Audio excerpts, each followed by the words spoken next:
আজকে আমি আমার বন্ধুর সঙ্গে কথা বলবো। উনি মগবাজার থেকে ধামরার উদ্দেশ্যে চলে এসেছেন। তো ভাই, রাস্তার পরিস্থিতিটা কি অবস্থা পাইলেন আজকে?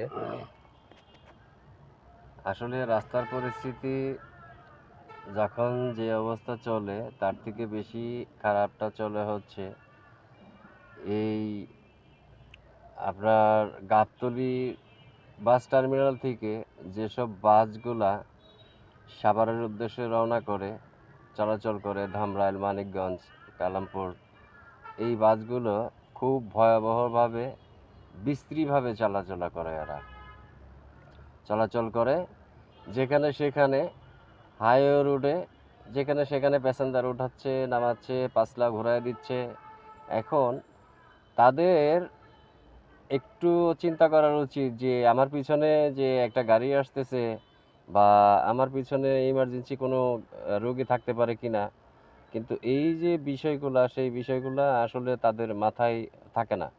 আরেকটি সবচেয়ে বড় বিষয় হচ্ছে তাদের যে ব্রেক কন্ট্রোলারটা, এই জিনিসটা হলো তাদের ব্রেকের কন্ট্রোলারের সাথে আর সাধারণ ছোট গাড়ি যারা আছে তাদের কন্ট্রোলার কিন্তু এক না।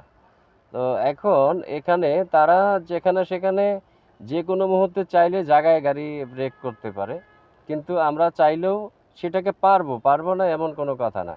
কিন্তু আমাদের সাহেব ম্যাডাম তাদেরকে চিন্তা করে আমাদের ব্রেকটা ওইভাবেই আসলে কন্ট্রোলে রাখতে হয়, যেন সে আমাদের ব্রেকের কারণে তার যেন কোনো ডিস্টার্ব ফিল না হয়। তো এখন আমার একটাই অনুরোধ, সেটা হচ্ছে যে তাদেরকে অতি দ্রুত রাস্তার পরিস্থিতি নিয়ন্ত্রণে আনার জন্য অনুরোধ করা হইল। ধন্যবাদ আপনাকে।